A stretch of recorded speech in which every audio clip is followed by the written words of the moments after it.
Assalamualaikum warahmatullahi wabarakatuh. Perkenalkan, nama saya Jenisa Putri, stambuk A1N11803. Saya mahasiswa semester 4 di Universitas Sanggolio, Fakultas Keguruan dan Ilmu Pendidikan, jurusan Pendidikan Sejarah. Pada kesempatan kali ini saya akan memaparkan sedikit materi mengenai mata kuliah Sejarah Afrika. Adapun bab pertama yang akan saya jelaskan yaitu kehidupan penduduk di Afrika.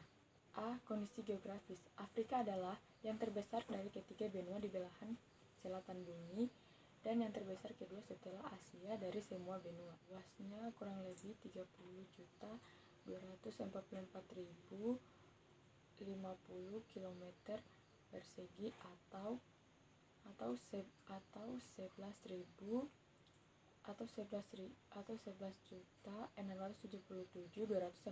mil kuadrat, termasuk kepulauan di sekitarnya, meliputi 20,3% dari total daratan di bumi dan didiami lebih dari 800 juta manusia atau sekitar 1/7 populasi manusia di bumi. Dipisahkan dari Eropa oleh Laut Tengah, Afrika menyatu dengan Asia di ujung timur lautnya melalui terusan Suez yang memiliki lebar 130 km. Semenanjung Sinai yang dimiliki oleh Mesir sering dianggap secara geopolitis Sinai yang dimiliki oleh Mesir sering dianggap secara geopolitis sebagai bagian dari Afrika. Dari ujung paling utara, Cape Spartel di Maroko di 37 derajat 21 lintang utara ke ujung paling selatan, terbentang jarak sekitar 8.000 km. B. Ekonomi. Afrika adalah benua termiskin yang didiami penduduk atau Human Development Report 2003 dari PBB, atau dengan 75 negara, mendaftarkan posisi 151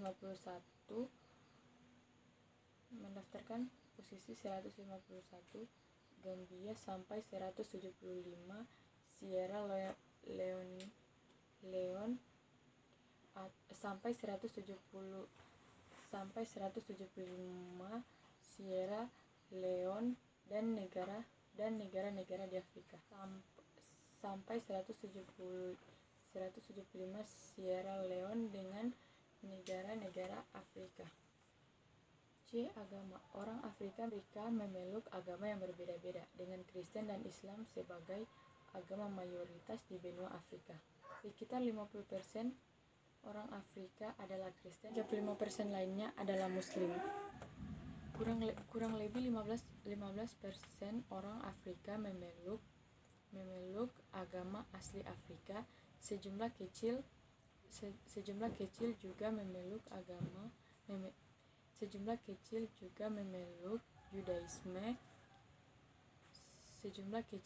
memeluk Yudaisme seperti suku Beta Israel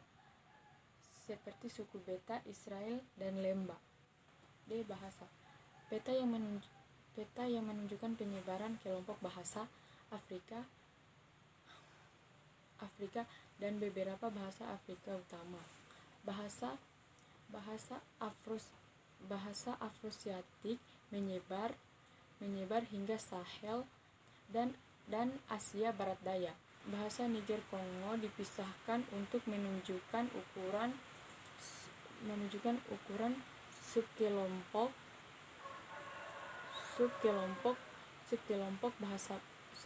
bahasa Bantu.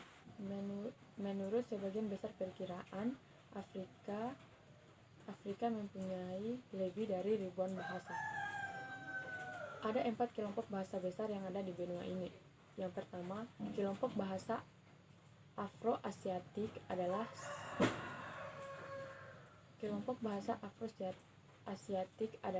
sebuah kelompok bahasa yang terdiri dari sekitar dari sekitar 240 bahasa dan 285 juta penutur yang tersebar luas di sepanjang Afrika Utara, Afrika Timur, Sahel, dan Asia Barat Daya. Yang kedua, kelompok bahasa Nil. Yang kedua, kelompok Nil Sahara terdiri dari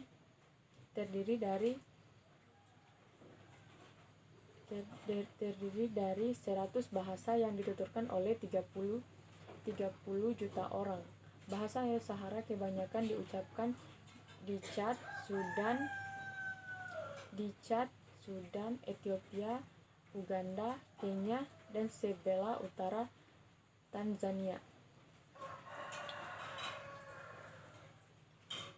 Yang ketiga, kelompok bahasa Niger-Kongo mencakup kebanyakan dari Afrika bagian sub-Sahara dan kemungkinan adalah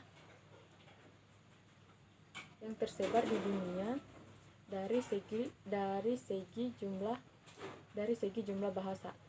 Sejumlah besar diantaranya adalah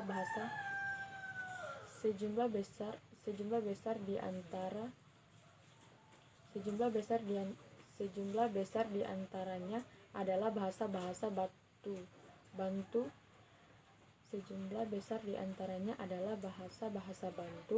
Yang digunakan di sebagian besar Afrika bagian sub-Sahara. Keempat, kelompok bahasa Khoisan.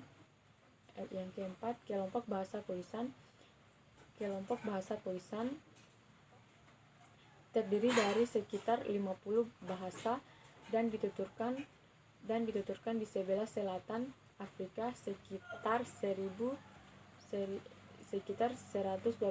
jiwa. Afrika oleh 120.000 jiwa.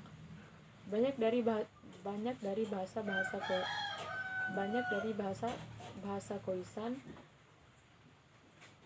bahasa Khoisan adalah bahasa yang punah. Suku Khoi dan San dianggap sebagai penduduk asli wilayah ini. Politik. Sebelum penjajahan, Afrika memang merupakan negara yang miskin karena kondisi iklimnya yang kering sehingga tidak mungkin untuk bercocok tanam di sana. Masih terdapat banyak suku-suku pedalaman yang terbelakang di sana. Di negara-negara yang memiliki banyak penduduk Eropa, misalnya di Rhodesia dan Afrika Selatan, sebuah sistem negara kelas 2 dibuat untuk memberikan orang Eropa lebih banyak kekuasaan politik. Demografi. Orang Afrika dapat dibagi-bagi menurut tempat tinggal mereka. Sebelah utara atau selatan dari Gurun Sahara. Kelompok-kelompok ini disebut orang Afrika Utara dan Afrika Sub-Sahara. Sebelah utara atau selatan Gurun Sahara.